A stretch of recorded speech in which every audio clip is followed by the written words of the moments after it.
Hi friends, welcome to KGR logics. ఈరోజు మనం ఈ వీడియోలో maths and arithmetic for all competitive exams, అన్ని కాంపిటేటివ్ ఎగ్జామ్స్కి యూజ్ అయ్యే విధంగా మ్యాథ్స్ అండ్ అర్థమెటిక్ అనేది ఎలా ప్రిపేర్ అవ్వాలి, 100 అవర్స్లో 100 గంటల్లో ఎలా ప్రిపేర్ అవ్వాలి, కంప్లీట్ మ్యాథ్స్ అండ్ అర్థమెటిక్ అనేది ఈ వీడియోలో మనం కంప్లీట్గా చెప్పుకోబోతున్నాం. సో దీనికోసం మనము డైలీ 3 to 4 అవర్స్ అనేది స్పెండ్ చేయాల్సి ఉంటుంది. అంటే ఓన్లీ మ్యాథ్స్ మాత్రమే, మ్యాథ్స్ అండ్ అర్థమెటిక్ కోసం 3 నుంచి 4 గంటలు మీరు ప్రిపేర్ అయితే సరిపోతుంది. ఇలా మీరు 30 డేస్ రోజుకి 3 అవర్స్ ప్రిపేర్ అయితే 90 అవర్స్ అవుతుంది. ఇంకొక 10 అవర్స్ ఎఫర్ట్ పెట్టినట్లయితే 100 అవర్స్లో మొత్తం మ్యాథ్స్ అండ్ అర్థమెటిక్ మొత్తం సింపుల్ లెవెల్ క్వశ్చన్స్ నుంచి హార్డ్ లెవెల్ క్వశ్చన్స్ వరకు ఈజీగా ప్రాక్టీస్ అవ్వచ్చు. సో అది ఎలానో ఇప్పుడు మనము తెలుసుకుందాం. డే 1కి వచ్చినట్లయితే ఫస్ట్ మనము 20 టేబుల్స్, 100 స్క్వేర్స్, 50 క్యూబ్స్, అలాగే మల్టిప్లికేషన్ షార్ట్ ట్రిక్స్ అనేవి ప్రాక్టీస్ చేయాల్సి ఉంటుంది. ఈ 4 టాపిక్స్కి మనకి 3 అవర్స్ పడుతుంది. సో అర్థమవుతుందా మీకు? ఈ 4 టాపిక్స్కి మనకి 3 అవర్స్ పడుతుంది.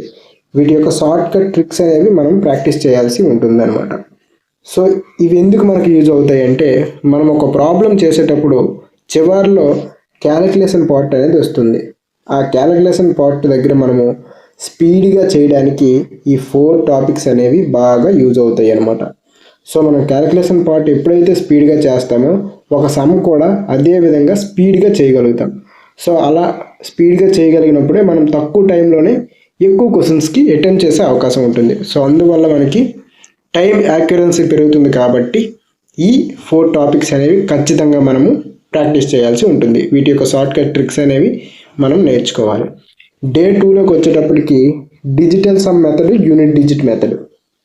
సో ఈ రెండు కూడా చాలా ఇంపార్టెంట్ అనమాట. సో వీటి కోసం మనము 3 అవర్స్ స్పెండ్ చేస్తే సరిపోతుంది. ఈ unit digit method, digital sum మెథడ్ని ఆప్షన్ ఎలిమినేషన్ మెథడ్స్ అంటారనమాట. ఆప్షన్ ఎలిమినేషన్ మెథడ్స్ అంటే మ్యాథ్స్లో ఒక ప్రాబ్లం వచ్చినప్పుడు క్రింద 4 ఆప్షన్స్ ఉంటాయి కదా. ఈ 4 ఆప్షన్స్లో ఒక ప్రాబ్లం ఇచ్చేటప్పుడు క్రింద 4 ఆప్షన్స్ని చూసి ఆప్షన్ని ఎలిమినేట్ చేసి ఆన్సర్ కనిపెట్టేయచ్చు. సో అలాంటి క్వశ్చన్స్ ఏ కాంపిటేటివ్ ఎగ్జామ్స్లో చూసుకున్నా సరే 2 నుంచి 3 క్వశ్చన్స్ ఇస్తాడనమాట. ఇలాంటి క్వశ్చన్సే. సో ఈ unit digit method, digital some method, ఈ 2 మెథడ్స్ మీరు బాగా ప్రాక్టీస్ అయ్యినట్లుగా అయితే ఒక 2 నుంచి 3 క్వశ్చన్స్కి జస్ట్ ఆప్షన్స్ చూసి ప్రాబ్లం మొత్తం చేయకుండా ఆప్షన్స్ చూసి ఆన్సర్ పెట్టేయచ్చు. సో ఈ 2 మెథడ్స్ అనమాట అంత యూజ్ అవుతాయి. ఆప్షన్ ఎలిమినేషన్ మెథడ్స్ అంటారు వీటిని. సో ఇవి పర్టికులర్గా మనము నేర్చుకోవాల్సి ఉంటుంది. నెక్స్ట్ డే 3లోకి వచ్చేటప్పటికి ఫస్ట్ మనం అర్థమెటిక్లో one of the most important topic అయిన నెంబర్ సిస్టమ్ టాపిక్ని తీసుకుంటాం. సో దీంట్లో ఫస్ట్ టైప్స్ ఆఫ్ నెంబర్స్ గురించి, అలాగే ఈ నెంబర్స్కి రిలేటెడ్గా కొన్ని ఫార్ములాస్ ఉంటాయి అన్నమాట. సో ఆ ఫార్ములాస్ అనేవి మనం ముందు ప్రాక్టీస్ అవ్వాలన్నమాట. ప్రాక్టీస్ అయ్యి దీనికి మనకి 2 అవర్స్ పడుతుంది. 2 అవర్స్ కంటే తక్కువే పడుతుంది, కానీ 2 అవర్స్ వేసుకుందాం. అందరూ కూడా స్పీడ్గా చేసే కెపాసిటీ ఉండదు కదా. సో అందరిని ఉద్దేశించి ఒక 2 అవర్స్ టైం తీసుకుందాం. సో నెక్స్ట్ ఈ రెండింటికి రిలేటెడ్గా మనకి ప్రాబ్లమ్స్ ఉంటాయి. సో ఆ ప్రాబ్లమ్స్ కూడా మనము నేర్చుకోవాల్సి ఉంటుంది. సో దీంట్లోనే మనకి ఫ్యాక్టోరియల్స్ గురించి ఉంటాయి అన్నమాట. సో అవి కూడా నెంబర్ సిస్టమ్ యొక్క బేసిక్స్ కింద వస్తాయి. సో అవి కూడా ఈ 2 అవర్స్లో మనము కంప్లీట్ చేసేస్తాం. నెక్స్ట్ మనం చూసుకున్నట్లయితే నెంబర్ సిస్టంలో మనకి రిమైండర్ థియరీ, అలాగే divisibility rules. Most important topic divisibility rules. So ఈ డివిజిబిలిటీ రూల్స్ నుంచి మీరు ఏ ఎగ్జామ్కి, రైల్వే ఎగ్జామ్స్కి కానీ, ఎస్ఎస్సి ఎగ్జామ్స్కి కానీ, ఏ ఎగ్జామ్స్కి ప్రిపేర్ అయినా సరే ఈ డివిజిబిలిటీ రూల్స్ నుంచి ఒక క్వశ్చన్ అయితే పక్కాగా వస్తుంది. సో ఇవి 12 రూల్స్ ఉంటాయి అన్నమాట. చాలా సింపుల్గా ఉంటాయి. సో రిమైండర్ థియరీ నుంచి కూడా ఒక క్వశ్చన్ వచ్చే అవకాశం ఉంది. సో ఈ 2 కూడా మీరు కంప్లీట్గా ప్రాక్టీస్ చేయాలి. ప్రాక్టీస్ చేసి దీనికి రిలేటెడ్గా ఉండే సమ్స్ కూడా మనము ప్రాక్టీస్ చేయాల్సి ఉంటుంది. సో ఈ 3 కంప్లీట్ చేయడానికి మనకి 3 అవర్స్ పడుతుంది. ఇది డే 4లో కంప్లీట్ చేస్తాం. డే 5కి వచ్చేటప్పటికి decimals, fractions, square root, cube root. అంటే రూట్ వాల్యూలో ఏదో ఒక వాల్యూ ఇచ్చేసి దాని యొక్క క్యూబ్ రూట్ కనుక్కోమంటాడు. అలాగే స్క్వేర్ రూట్ కూడా కనుక్కోమంటాడు. సో ఒక పెద్ద నెంబర్ ఇచ్చేసి స్క్వేర్ రూట్ కనుక్కోమంటాడు. ఇలాంటి క్వశ్చన్స్ ఇచ్చేటప్పుడు ఇవి మనకి యూజ్ అవుతాయి. ఇవి రైల్వే ఎగ్జామ్స్లో ఎక్కువగా అడుగుతూ ఉంటాడు. ఎస్ఎస్సి ఎగ్జామ్స్లో చాలా తక్కువగా అడిగే అవకాశం ఉంటుంది. డెసిమల్స్ ఫ్రాక్షన్స్ గురించి కూడా మనం నేర్చుకోవాల్సి ఉంటుంది. దీనికి ఓవరాల్గా 3 hours స్పెండ్ చేస్తే మనకి సరిపోతుంది డే 5లో. నెక్స్ట్ డే 6కి వచ్చేటప్పటికి ఎల్సిఎం అండ్ హెచ్సిఎఫ్కి సంబంధించి బేసిక్స్ అండ్ ఫార్ములాస్ అనేవి నేర్చుకుంటాం ఫస్ట్. అలాగే కొన్ని కాన్సెప్ట్స్ అనమాట. ఒక ఎల్సిఎం హెచ్సిఎఫ్లో ఒక 30 కాన్సెప్ట్స్ ఉంటాయి. ఈ 30 కాన్సెప్ట్స్ కానీ మీరు నేర్చుకున్నట్లుగా అయితే ఈజీగా ఏ క్వశ్చన్ వచ్చినా సరే, మీరు ఏ ఎగ్జామ్స్కి ప్రిపేర్ అయినా సరే, ఏ క్వశ్చన్ వచ్చినా సరే ఈజీగా మీరు అటెంప్ట్ చేసేయగలుగుతారు. కొన్ని కాన్సెప్ట్స్ ఉంటాయి, కాన్సెప్ట్స్ నేర్చుకుంటే సరిపోతుంది. దీనికి ఎల్సిఎంకి హెచ్సిఎఫ్కి 3 hours స్పెండ్ చేస్తే సరిపోతుంది. సో ఎల్సిఎం నెక్స్ట్ డే కూడా ఎల్సిఎంకి హెచ్సిఎఫ్కి ప్రీవియస్ ఇయర్లో అడిగిన క్వశ్చన్స్ అనేవి మనం ప్రాక్టీస్ చేస్తాం. సో ఇవన్నీ మీకు తెలియకపోతే నేను రోజు రేపటి నుంచి వీడియోస్ పెట్టడం జరుగుతుంది. సో మీరు ఆ వీడియో చూసి నీట్గా నేర్చుకోవచ్చు. సో ఎల్సిఎం హెచ్సిఎఫ్ నుండి ప్రీవియస్ ఇయర్లో అడిగిన ఒకే రైల్వే ఎగ్జామ్స్లో కాకుండా ఎస్ఎస్సి ఎగ్జామ్స్లో, బ్యాంక్ ఎగ్జామ్స్లో ఎల్సిఎం అండ్ హెచ్సిఎఫ్ నుంచి ప్రీవియస్ ఇయర్లో అడిగిన రిపీటెడ్గా వస్తున్న మోడల్స్ అనేవి ఒక 50, అంటే ఒక మోడల్ని పోల్ని ఇంకో మోడల్ ఉండదు. సో డిఫరెంట్ మోడల్స్, ఒక 50 మోడల్స్ ప్రీవియస్ ఇయర్ క్వశ్చన్స్ మనం అనేది ప్రాక్టీస్ చేస్తాం అనమాట ఈ 3 hours. నెక్స్ట్ డే 8 చూసుకున్నట్లయితే percentages topic. So number system LCM అయిపోయిన తర్వాత, ఫ్రాక్షన్స్ అవన్నీ అయిపోయిన తర్వాత ఇప్పుడు పర్సంటేజ్ టాపిక్కి వస్తాం. సో పర్సంటేజెస్ టాపిక్లో బేసిక్స్ ఆఫ్ పర్సంటేజెస్ గురించి, పర్సంటేజ్ బేసిక్స్ అనేవి తెలుసుకుంటాము. అంటే డెసిమల్స్ని ఫ్రాక్షన్స్కి ఎలా కన్వర్ట్ చేయాలి, ఫ్రాక్షన్స్ని పర్సంటేజెస్కి ఎలా కన్వర్ట్ చేయాలి, అవి పర్సంటేజ్ బేసిక్స్ అనమాట. సో అవి మనం ఫస్ట్ తెలుసుకుంటాం. తర్వాత దానికి కొన్ని పర్సంటేజ్లో కొన్ని రిలేటెడ్ ఫార్ములాస్ ఉంటాయి, అవి తెలుసుకుంటాం. ఈ ఓవరాల్గా ఇదంతా కంప్లీట్ చేయడం మనకి 2 hours అనేది పడుతుంది. సో ఈ బేసిక్ కాన్సెప్ట్కి సంబంధించి కొన్ని బేసిక్ క్వశ్చన్స్ ఉంటాయి అనమాట. సో అవి కూడా 1 hourలో ప్రాక్టీస్ చేస్తాం అనమాట. డే 9కి వచ్చేటప్పటికి పర్సంటేజెస్ నుంచి కొన్ని కాన్సెప్ట్స్ ఉంటాయి ఫార్ములా బేస్డ్. సో అవి ఒక 20 to 30 కాన్సెప్ట్స్ ఉంటాయి అనమాట. విత్ షార్ట్ కట్స్తో మనం నేర్చుకుంటాం. సో అలా నేర్చుకున్న తర్వాత ప్రీవియస్ ఇయర్లో అడిగిన క్వశ్చన్స్ ఉంటాయి కదా, ఆ క్వశ్చన్స్ కూడా ఒక 1 hour కేటాయిస్తాం అన్నమాట ప్రాక్టీస్ చేయడానికి. సో పర్సంటేజెస్ టాపిక్ అనేది ఓవరాల్గా కంప్లీట్ అయిపోతుంది. మనకి పర్సంటేజెస్ నుంచి 2 క్వశ్చన్స్ వస్తాయి, ఎక్కువేం రావు. కాకపోతే పర్సంటేజెస్ని బేస్ చేసుకొని ఉన్న టాపిక్స్ చాలా ఉంటాయి అన్నమాట. అందువల్ల మనం పర్సంటేజ్ అనేది ముందు మనం ప్రాక్టీస్ చేస్తున్నాం. సో ఇప్పుడు profit and loss. So percentages మనం నేర్చుకోవడం వల్ల ప్రాఫిట్ అండ్ లాస్లో కూడా ఈ పర్సంటేజెస్ బేసిక్స్ అనేవి మనకు యూజ్ అవుతాయి అన్నమాట. అర్థమవుతుందా? సో ప్రాఫిట్ అండ్ లాస్లో ఏం చేస్తామంటే basic problems of profit and loss, basic problems ఉంటాయి కదా ప్రాఫిట్ అండ్ లాస్ నుంచి. సో అవి ముందు ప్రాక్టీస్ చేస్తాం. ఆ తర్వాత డిఫరెంట్ టైప్స్ ఆఫ్ కాన్సెప్ట్స్ ఉంటాయి కదా. సో 20 to 30 కాన్సెప్ట్స్ ఉంటాయి, అవి మనము ముందు ప్రాక్టీస్ చేయాలన్నమాట. దీనికి మనకి ఓవరాల్గా 3 hours అయినా పడుతుంది. నెక్స్ట్ చూసుకున్నట్లయితే ప్రాఫిట్ అండ్ లాస్ నుంచి ప్రీవియస్ ఇయర్లో అడిగిన ఒక 50 questions, different types of questions, ఒక 50 క్వశ్చన్స్ రైల్వేలో కానీ, ఎస్ఎస్సిలో కానీ, బ్యాంక్స్లో కానీ అన్నింటిలో నుంచి ఓవరాల్గా తీసుకొని ఒక 50 క్వశ్చన్స్ అనేవి ప్రాక్టీస్ చేస్తాం. దీనికి మనకి ఒక 3 hours ఎక్స్ప్లెనేషన్ మీకు అర్థమయ్యేటట్లు చెప్పడానికి, అలాగే మీరు కూడా చేయడానికి ఒక 3 hours పడుతుంది అనమాట. Next day 12. డే 12లో డిస్కౌంట్ టాపిక్ అనేది మనము ప్రాక్టీస్ చేస్తాం. సో ప్రాఫిట్ అండ్ లాస్ అలాగే డిస్కౌంట్ టాపిక్ దగ్గర ఉంటాయి కాబట్టి నెక్స్ట్ డిస్కౌంట్ టాపిక్ అనేది మనం ప్రాక్టీస్ చేస్తాం. డిస్కౌంట్ టాపిక్ ఏంటంటే basic types of questions and formulas అనేవి కొన్ని ఉంటాయి, అవి ముందు ప్రాక్టీస్ చేసుకొని ఆ తర్వాత ఒక 20 కాన్సెప్ట్స్ ఉంటాయి, అవి మనం ప్రాక్టీస్ చేస్తే సరిపోతుంది. దీనికి మనకి 30 hours టైం పడుతుంది, అంతకుమించి ఎక్కువేం పట్టదు. నెక్స్ట్ డిస్కౌంట్ టాపిక్ నుండి ప్రీవియస్ ఇయర్లో అడిగిన ఒక 30 డిఫరెంట్ క్వశ్చన్స్ ప్రాక్టీస్ చేస్తే సరిపోతుంది. సో దీనికి మనకి 3 hours పడుతుంది. Next day 14. సో డే 14లో మనము సింపుల్ ఇంట్రెస్ట్ అనేది ప్రాక్టీస్ చేస్తాం. సో సింపుల్ ఇంట్రెస్ట్కి సంబంధించిన బేసిక్ ఫార్ములా ఒకటే ఉంటుంది. సో ఆ ఫార్ములా నుంచి కొన్ని ఫార్ములాస్ అనేవి డెవలప్ అవుతాయి. సో ఆ డెవలప్ అయిన ఫార్ములాస్ని మనం కాన్సెప్ట్ కింద డివైడ్ చేసి దానికి ఒక షార్ట్ కట్ ట్రిక్స్ అనేవి మాదిరిగా మనం ప్రాక్టీస్ చేయాల్సి ఉంటుంది అనమాట. సో దీనికి మనకి 1 hour పడుతుంది టైము. నెక్స్ట్ ఈ సింపుల్ ఇంట్రెస్ట్కి సంబంధించి ప్రీవియస్ ఇయర్లో అడిగిన కొన్ని క్వశ్చన్స్ అనేవి ప్రాక్టీస్ చేస్తాం, ఒక 30 different types of questions. So దీనికి మనకి 1 hour పడుతుంది, ఎందుకంటే మనం ఆల్రెడీ కాన్సెప్ట్ నేర్చుకున్నాం కాబట్టి మళ్ళీ క్వశ్చన్స్ చేసేటప్పటికి అంత ఎక్కువ టైం ఏం పట్టకపోవచ్చు. సో దీనికి ఓన్లీ సింపుల్ ఇంట్రెస్ట్కి ఓవరాల్గా ఒక 3 అవర్స్ అయితే సరిపోతుంది. నెక్స్ట్ చూసుకున్నట్లుగా అయితే కాంపౌండ్ ఇంట్రెస్ట్. సింపుల్ ఇంట్రెస్ట్ ఎలా ప్రిపేర్ అవుతామో సేమ్ డిటో కాంపౌండ్ ఇంట్రెస్ట్ కూడా అలానే ప్రిపేర్ అవుతాం అనమాట. డే 16కి వచ్చేటప్పటికి సింప్లిఫికేషన్. సో సింప్లిఫికేషన్లో బాడ్మాస్ రూల్ అనేది వన్ ఆఫ్ ద పార్ట్ అనమాట. సో బాడ్మాస్ రూల్ గురించి కంప్లీట్గా తెలుసుకుంటాం. మనకి బాడ్మాస్ రూల్ నుంచి ప్రతి ఎగ్జామ్లో కూడా 1 లేదా 2 క్వశ్చన్స్ అయితే ఇస్తాడు. మీరు బాడ్మాస్ రూల్ గురించి కంప్లీట్గా తెలుసుకోకపోతే, ఆ రూల్ గురించి తెలుసుకోకపోతే మిస్టేక్ చేసే అవకాశం ఉంటుంది. బాడ్మాస్ రూలే కదనేసి సింపుల్గా ఉంటుంది కదనేసి నెగ్లెక్ట్ చేయకండి. నీట్గా తెలుసుకోండి. బాడ్మాస్ రూల్ గురించి తెలుసుకుంటే సింపుల్గా మనకి 1 లేదా 2 క్వశ్చన్స్కి ఈజీగా ఆన్సర్ చేయగలుగుతాం. సో అలాగే సింప్లిఫికేషన్లో కొన్ని కాన్సెప్ట్స్ ఉంటాయి, షార్ట్ కట్స్ ఉంటాయి, అవి కూడా మనం ప్రాక్టీస్ చేస్తామన్నమాట. Previous year repeated 50 different model questions కూడా ప్రాక్టీస్ చేస్తాం. సో సింప్లిఫికేషన్లో మనకి కంప్లీట్ చేయడానికి మనకి 3 అవర్స్ అయితే సరిపోతుంది. డే 17కి వచ్చేటప్పటికి రేషియో అండ్ ప్రొపరేషన్స్ అనేవి ఎంచుకుంటాం. సో రేషియో అండ్ ప్రొపరేషన్లో మనకి బేసిక్స్ అండ్ ఫార్ములాస్ అనేవి ఫస్ట్ చేస్తాం. ఆ తర్వాత ఒక 20 కాన్సెప్ట్స్ ఉంటాయి రేషియో అండ్ ప్రొపరేషన్ నుంచి. సో అవి మనము ప్రాక్టీస్ చేస్తే సరిపోతుంది. దీనికి ఒక 3 అవర్స్ పడుతుంది.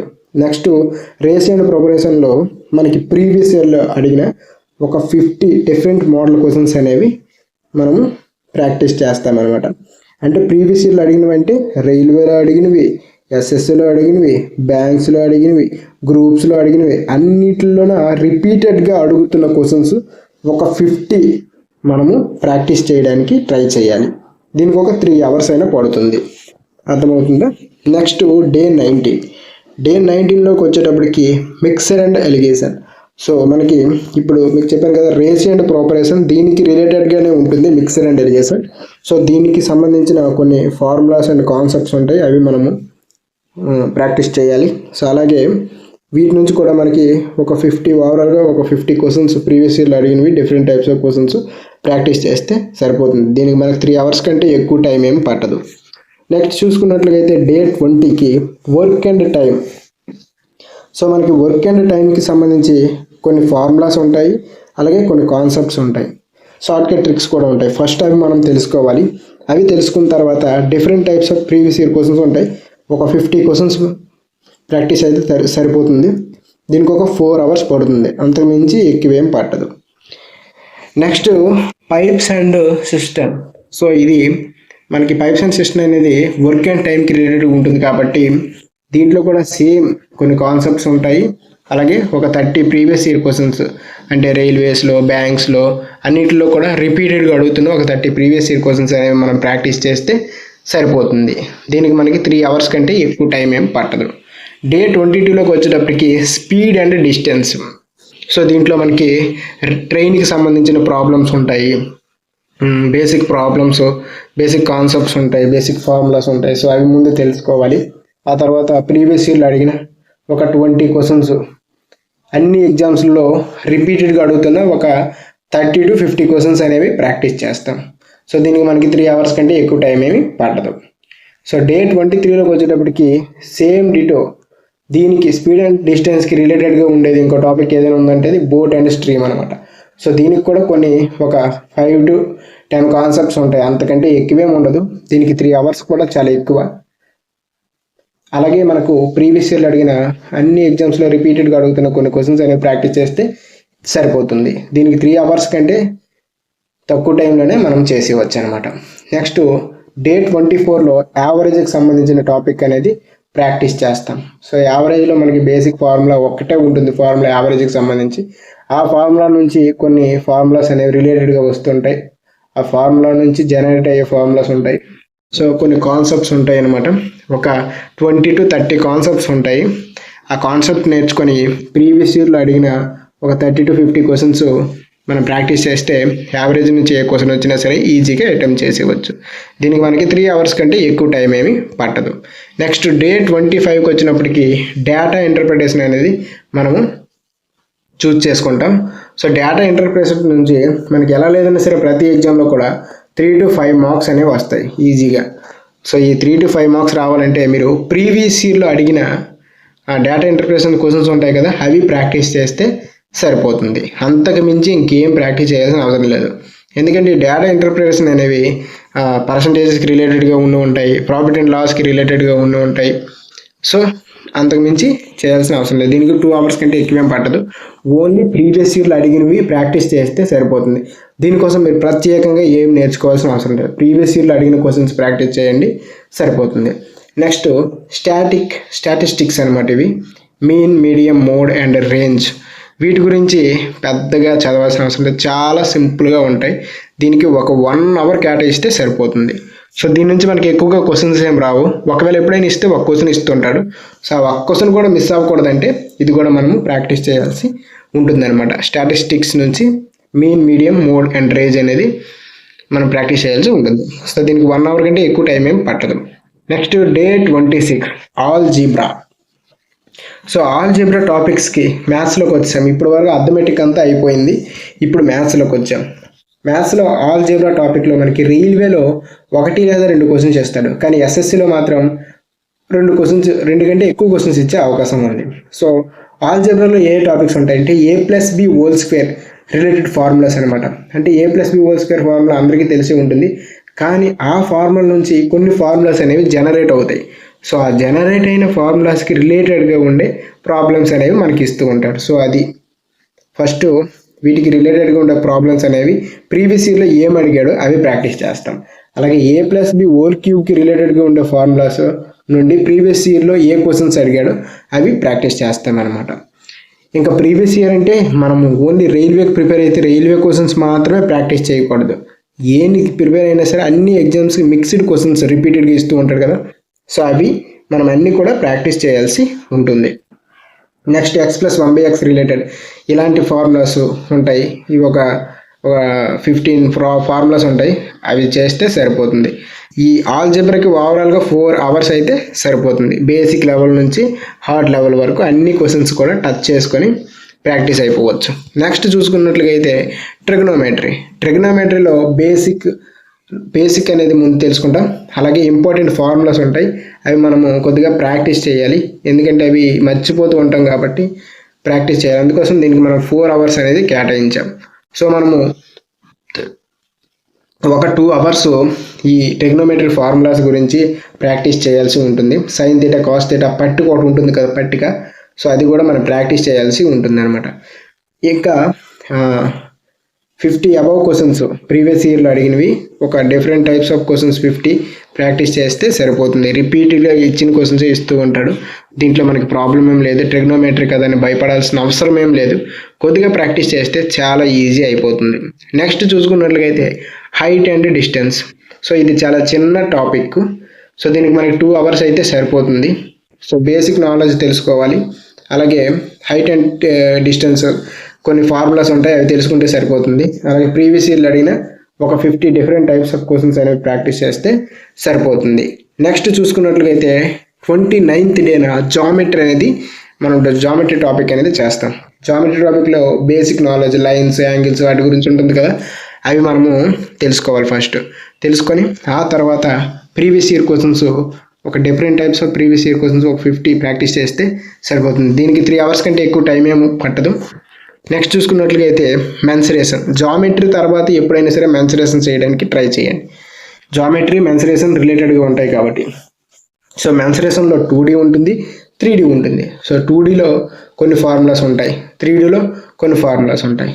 సో ముందు ఫార్ములాస్ అనేవి ప్రాక్టీస్ చేయండి. ఫార్ములాస్ ప్రాక్టీస్ చేసిన తర్వాత దానికి రిలేటెడ్గా ప్రీవియస్ ఇయర్లో ఏమేమి క్వశ్చన్స్ జరిగాడో అవి ప్రాక్టీస్ చేస్తే సరిపోతుంది. అలాగే మెన్సురేషన్ 3D కూడా ఫస్ట్ ఫార్ములాస్ అనేవి ప్రాక్టీస్ చేయండి.